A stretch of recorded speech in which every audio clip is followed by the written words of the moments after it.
Hello and welcome to what I think is episode 40 of the Awry podcast. Who knows? I am absolutely delighted to welcome the first interviewee of 2025, the amazing Avril Brown. So those of you who have been around for a while will know that Avril has been on before. But conversations that we've been having in the background meant that I couldn't not have her on again. So Avril, welcome. How are you? Thank you. I am so good and I'm so pleased to be here. Yeah, 2025. It's going to be a really big, exciting year. Yeah, it is. And actually, maybe we'll start there because it's really interesting. The more that I kind of tune into whatever I'm tuning into, I've got this real sense around 2025. And actually, the last podcast, which comes out today, because we're recording this in advance, is me talking about 2025 predictions. So I would love to hear for you what you are sensing into as kind of themes or topics or things that might come up for certain people this year. Mm. I think it's going to be a really big year. What I noticed towards the end of last year was there was a lot of past stuff coming up to be released.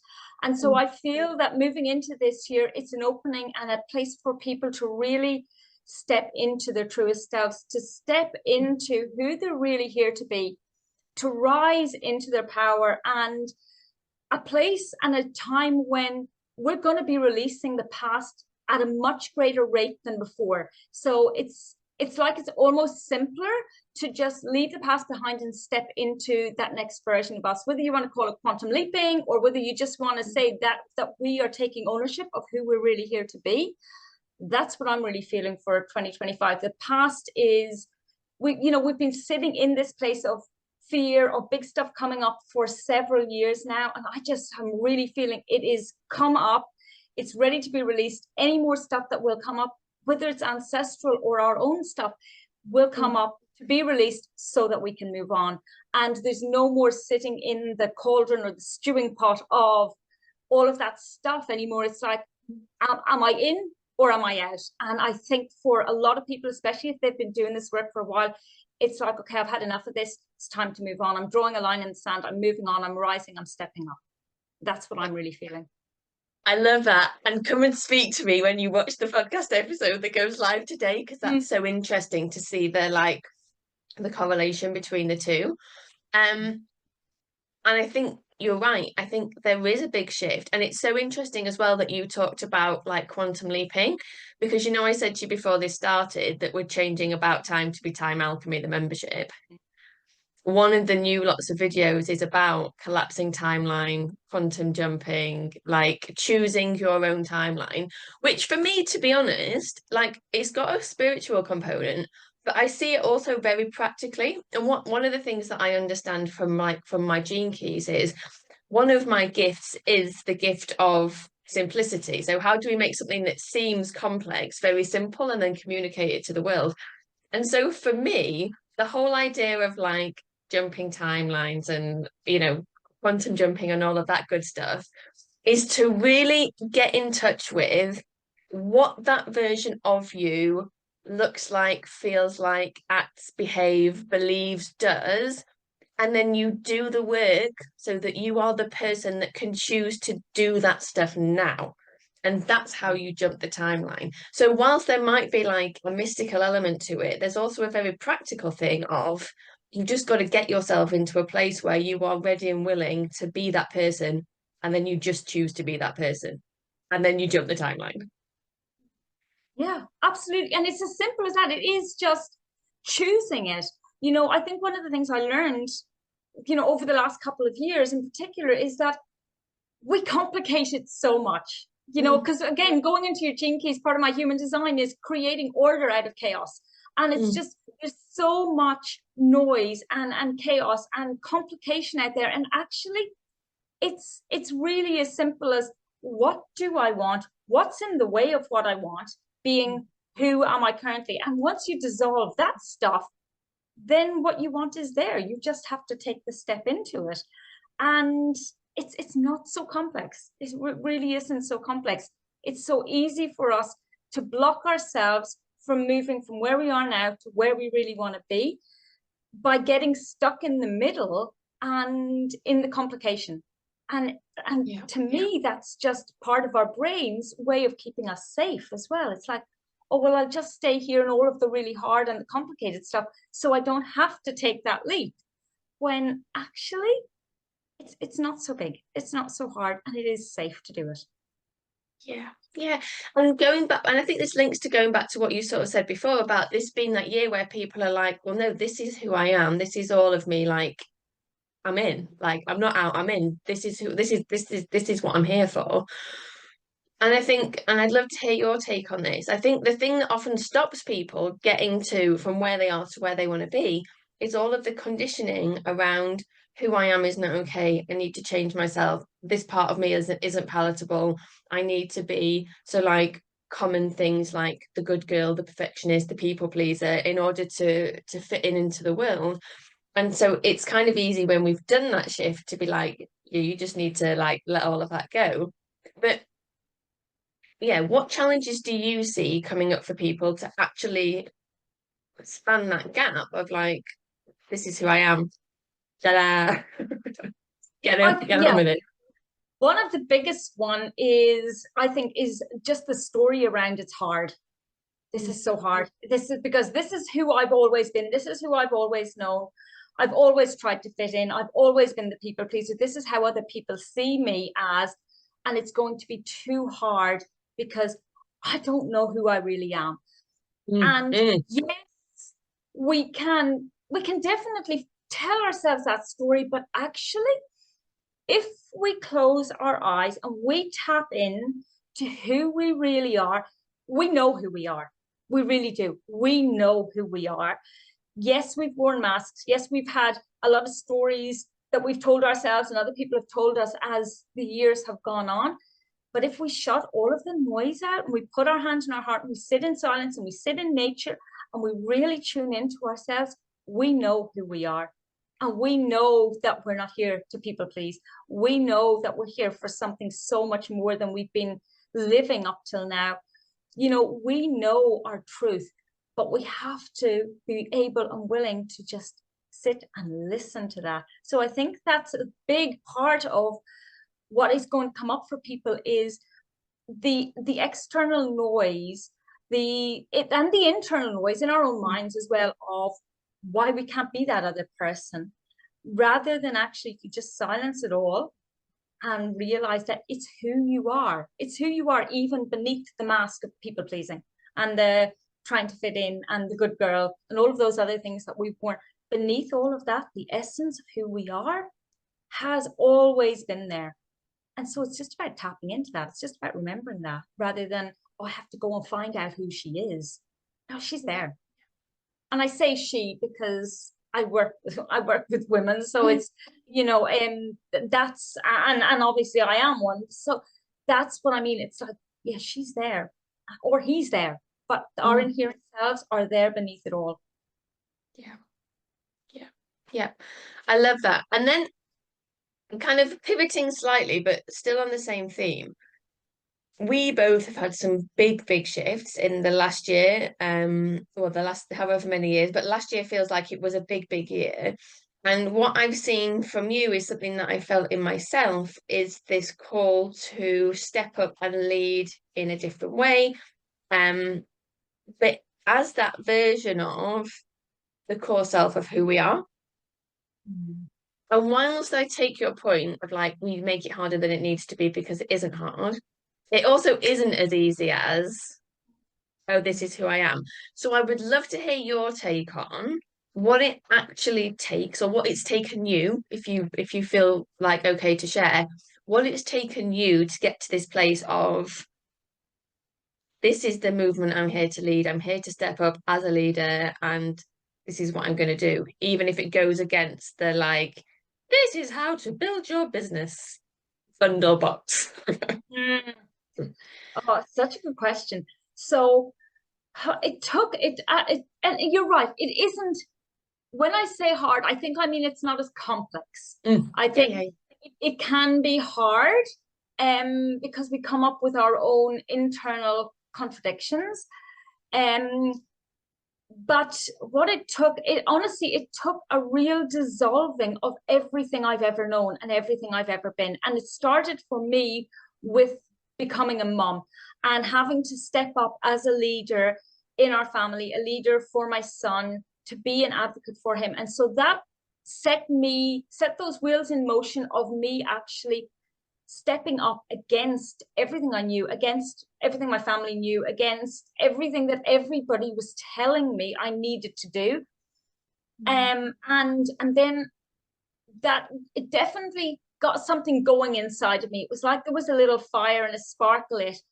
And then I had to bring that into business. But in the beginning in business, it was much harder for me because I felt like, oh, I don't know anything about business. And so I outsourced all of my knowledge. And, I was like, I was looking for all of the experts to give me direction on what to do and where to go and how to work with the algorithm and, how to do the marketing, because I just kept telling myself, I don't know, I don't know. And, again, like, I don't know who I am. It's just such an easy thing for us to say, but there's so much power in those words of I don't know, because we lose trust in ourselves when we say that. And so for me, it was definitely, there was a dissolving of everything I've ever known and really a leaning into, is this right for me or isn't it? And I've made so many mistakes along the way to do with this, going a certain way, especially in business, and it didn't feel right. And maybe staying there a bit longer than ideally I would have, but then having to pull myself back and go, actually, that's not right for me. And then having to maneuver in a different direction and then pulling myself back from that, or signing up with a coach or a mentor, and it just not being the right thing for me. And I think it was just a lot of learning through trial and error. And each time I've learned to listen to myself at a much quicker pace. So it's like, where in the beginning I went much longer listening to other people. Now it's like, okay, that's not feeling right, I'm out. Yeah, so it's taken much longer, but it's also a wonderful process in business because you see all of your stories are reflected back to you. You see where you don't think you're enough, and it comes back to you in your business, either in not getting the clients or in not having the level of, I won't say success, but not transformation with a client that you may ideally have hoped for, and then taking that on as your own stuff, or the social media, the marketing side of things, not getting the likes and follows, and then recognizing that as a pattern of, oh, I'm just seeking my value outside of myself. So there's so much involved with business, but really it was a dissolving of the past and who I'd always been, what I'd always known for myself, and actually stepping into, does this feel right for me? Is this aligned for me? Amazing. And this one might be hard to put into words, so you can always bat it back, but I want to give it a go. I'm saying that because I'm not sure how I would put it into words, but like there is this difference between, okay, I'm following this approach that I've been given, and like I broadly feel like I'm on board with it, and I'm gonna do these things. But maybe it feels a bit tired and a bit draining, and so we just feel like we need to just work a little bit harder or do the process a little bit better. Versus then you get into alignment, like this is who I am, this is what I'm here to do, this is my message, this is what I'm offering, this is who my ideal clients are. And then the energy that comes with that from that aligned place of it feeling like, oh, yes. Like, can you talk through for people who are like, well, how the hell do I know the difference? Because it's very easy to convince yourself that the first is the second. Especially if you haven't experienced the second. And then, and I've just got to make this process work for me versus like, fuck that process. So, Yeah. yeah. And here's the thing that I've discovered is that first one may feel right for a while. It may feel like, that you're on fire over there for a while until you realize you're not, and it starts to feel really hard. And for me, it's when it starts to feel like a real chore, because I'm not adverse to hard work. So it's not, there's a difference between hard work and it feeling like it's really draining you. because we can do hard work without it being draining. Once it Yes. starts to feel like it's draining us, like I always refer to it as our life force. If it feels like it's draining my life force, something's wrong. And that's when I start to question, is it something I'm approaching it? Is it the energy I'm approaching it with? Or is it just not aligned for me anymore? Is it not right for me anymore? Am I not doing my life's work? Or am I not doing it in a way that is aligned with me? If that makes sense. So Yeah, if it's makes perfect if sense. it's draining my life force, it's that I need to start questioning it. Yeah, amazing. Because one of the things that I found, and actually it really, really surprised me, because we know I like you, we know I love my nature walks, we know I love my naps, we know I love my lot of sleeps, right? When I took 2.5 weeks off over Christmas, I was like 2.5 weeks to just do whatever. And I signed up to work with a new mentor just before. And it included like there was this bonus of this 90-minute intensive to sort of help you pull through like your like really go into like your stuff, higher conscious, Akashic records, like all of this stuff to like pull out your like what you're here to do. And I was like, do I wait till after Christmas or like do I do it before and just like let things mull over and see how they feel? And I was like, well, do you know what? I'll do it before. So the day that my last working day before Christmas, I do this intensive. And honest, it is like this fire got lit in me. And it's exactly what you're saying now. So over Christmas, like all of those naps, rest, and all the stuff still happened, but there would be a period of time in the day, and it might have been like half an hour or an hour, where it's almost just like stuff was channeling through me. It was like, this needs to come out and it needs to come out now, and I just need to write it down. And it would just be like on my phone. I've hit my thumb's telling me it happened too much. Like on my phone. I'm like I rewrote a sales page in about 40 minutes one night. And like it like all of this stuff just came through. But it was so interesting for me because I was like, oh, I'm not tired. This isn't draining me. Like I had some shocking sleeps over Christmas with like real intense dreams and like all the crazy stuff going on. And the next day I'd be like, oh gosh, I've only had 6 hours sleep and I need my 8 hours sleep and it's going to be really, really bad. And then I'll be like, I'm actually okay. Like, I'm not saying that I didn't then like luxuriate and enjoy the 8, 9 hours sleep plus the naps when I could get it, but I was like, oh, this is so interesting. And I think it was that experience that made me realize that what I had was not Mm-hmm. aligned. Like, I was abandoning myself, I wasn't following through, I wasn't being like I wasn't playing full out. And it was just so interesting to be like, oh, so when people talk about, oh, like, when you've got all of this energy and you can do all of these different bits and I was like, oh, that's what this is. Yeah, and that's exactly it because like you, I had like a channeled reading on New Year's Eve. And Amazing. again, it all just lined up. I hadn't planned it, anything. This person just came into my radar. I'd seen many, many recommendations. I hadn't had a reading with her before. And it was exactly the same thing. It was like this fire was lit inside of me. And seriously, the downloads since then have been unreal, Mm. but it's exactly the same thing. And I feel like that majority of the time when I work with clients, I come off and I'm just like, the energy exchange, I just feel really lit up. And that to me is when we're in our zone of genius, is when we are Yes. feeling energized by what we do and not drained by it. And I think finding the balance between what you have to do in to have a business and to be able to move it forward versus what you're doing because you kind of should do it or you're having to do it, but it's a real have to wading through and it drains your energy. It's so radically different. And I think like going into 2025 and beyond, I think we need to be doing what really, really lights us up and what energizes us. Because if we all do that on the planet, like if everybody collectively did that, imagine everybody in their zone of genius, everybody being lit up and energized by everybody else doing exactly what you're here to do. I mean, Yeah. that would change the whole planet. Mm. Yeah. In such a positive way. So last thing that I kind of would love to explore, and then if there's anything that you are like, we need to talk about this, then we can totally do that, is one of the things that I recognize, we've both kind of touched upon this sort of the paradigm of needing to be the good girl, right? And to fit in and all of the rest of it. And then shifting away from that to, well, no, like this is who I am, and I don't necessarily want to follow those rules, and I'm going to embody and embrace all of who I am.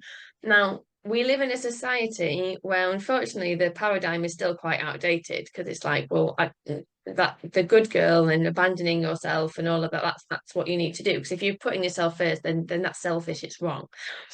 Or if you are a woman who is expressing and owning and in touch with her innate gifts, intuition, and all the rest of it, then it's dangerous. You need to be squashed down.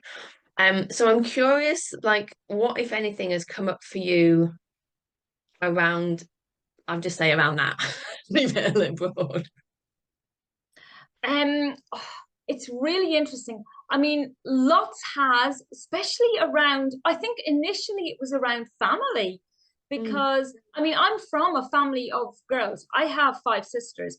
So we were always taught that we could do anything. mm, Like we could do anything. And at the same time, I was brought up in Ireland where there was a place where you did anything and everything. mm, So it was like you were given the world, and my parents like opened the world up to us.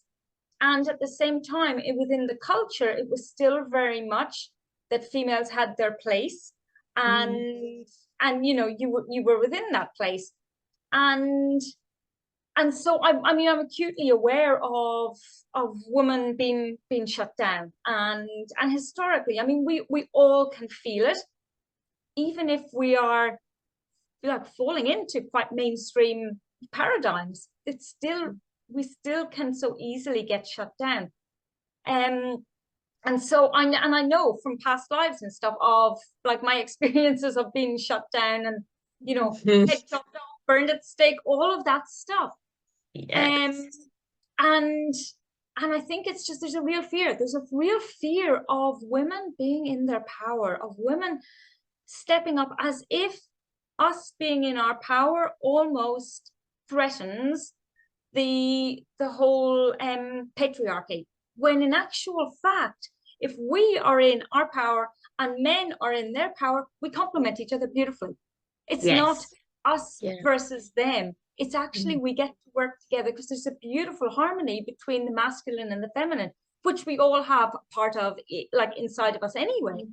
But we get to create this beautiful harmony rather than having, women have to be squashed down, and then they by default emasculate the men, and then all of a sudden everyone's all confused about who they are and where they are and the role they play. When if we can actually step up into our power, hold them in their power and their masculinity, actually we can all thrive.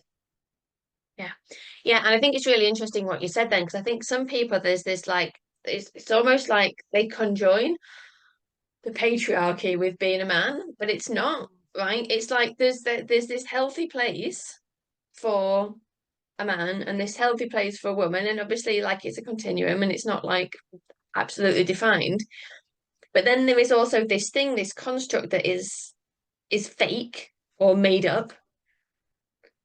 That's like we all have to agree to this, which you're right, suppresses women, it still suppresses men, Mm, but just yeah, in a very different way. But you're right, it's like if we could just balance it all out so that women could be in their power, men could be in their power. Wow. mm,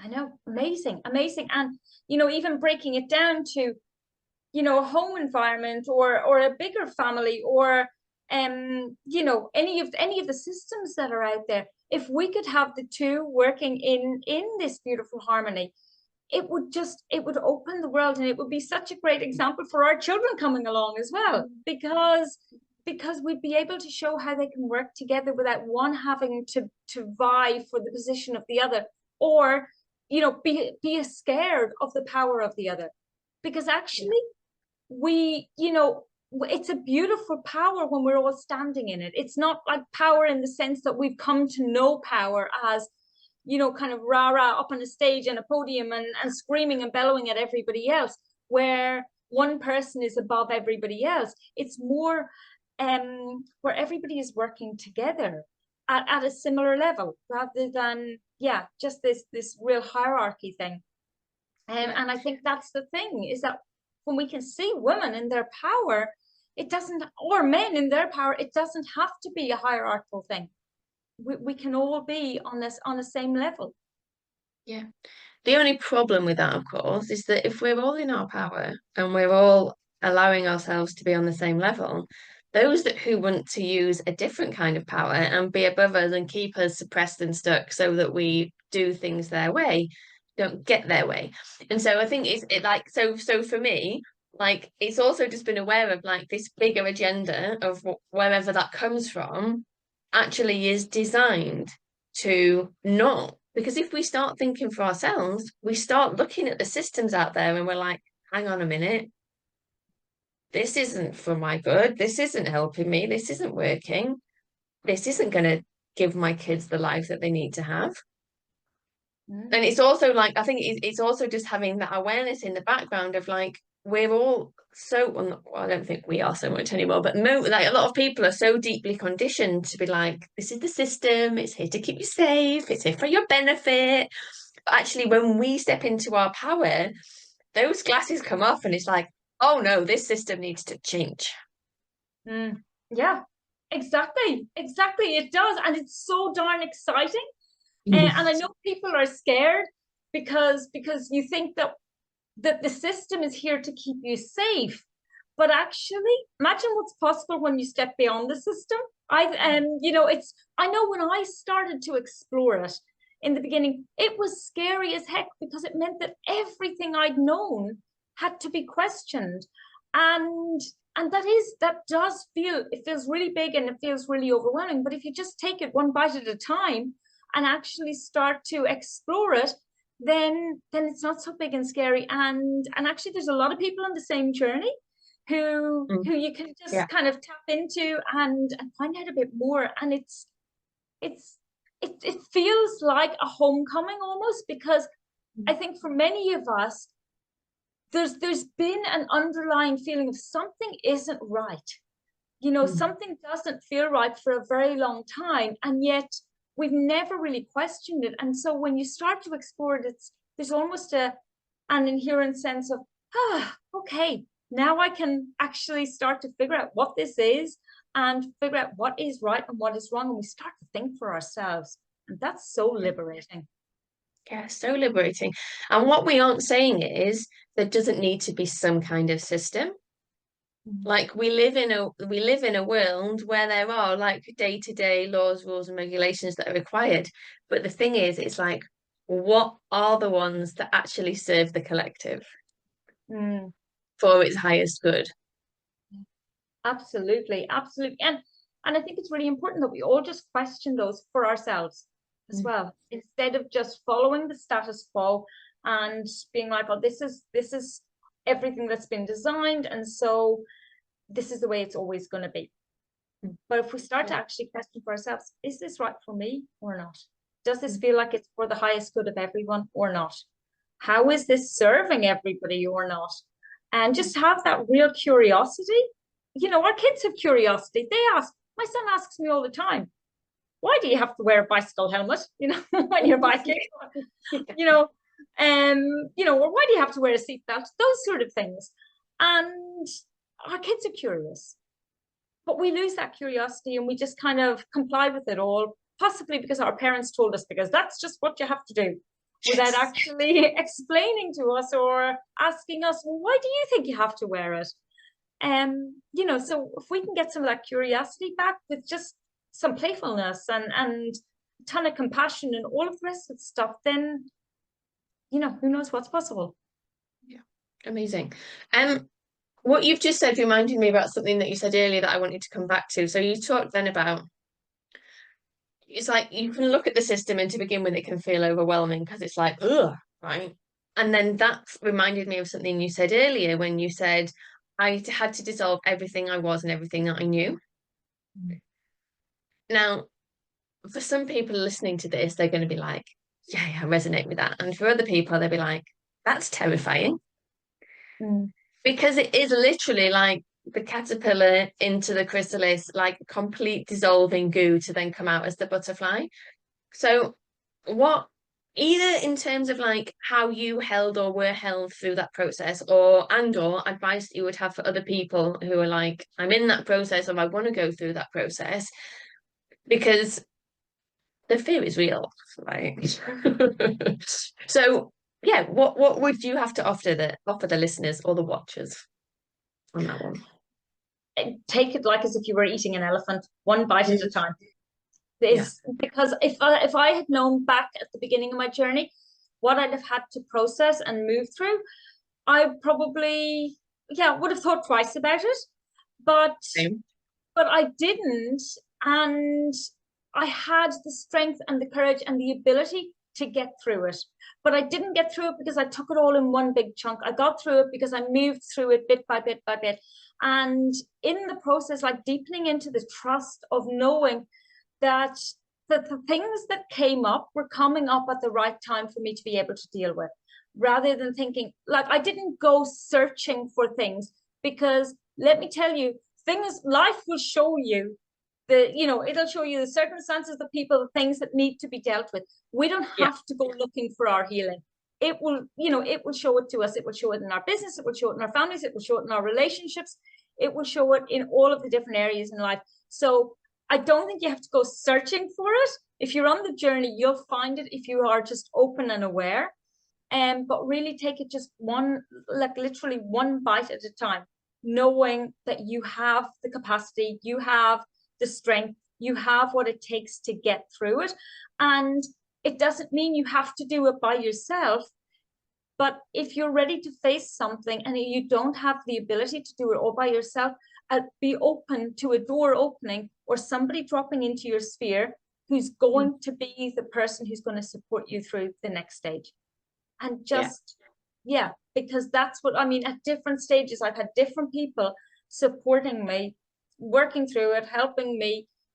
I mean, I don't know anybody who's done it all by themselves, because it's too hard to see our own stuff by ourselves. We will, our brain, our nervous system, it will protect us by not getting us into the stuff that's too hard to deal with by ourselves. Yeah. And so yes, there's support, but again, you don't have to go flying around looking, doing this mad search for support. If you're in a place where you're ready for the support, just be open. It will, Yes. get a hint. You'll get, like me with that reading before New Year's Eve. Somebody will appear into your sphere. Just be open and receptive. And you know what they say, when the student is ready, the teacher appears. I was just going to say that. Yes. Yeah. Yeah. Yeah. So that's it. Amazing. One bite at a time, and trust the process. Trust yourself in the process as well. Brilliant. Thank you. Anything else that you would like to add? Anything that feels pressing before we close up today? I don't think so. I could talk for hours here. So I know we especially could. I know. on these topics. Thought that this morning. I was like, this could be a very long podcast episode, but we'll keep it brief. So I will thank you so much for coming on and sharing your wisdom. It's been an absolute pleasure and delight as always. And if people would like to come and check you out, stalk you online, work with you, all the things, where can they find you? What's the best way for them to come and find you? Facebook on Avril Brown, I Yeah. think is my favorite thing, and or Instagram on Avril Brown, but I'm more connected on Facebook. Okay, brilliant. And we will make sure that those links are in the show notes so people can just click and go.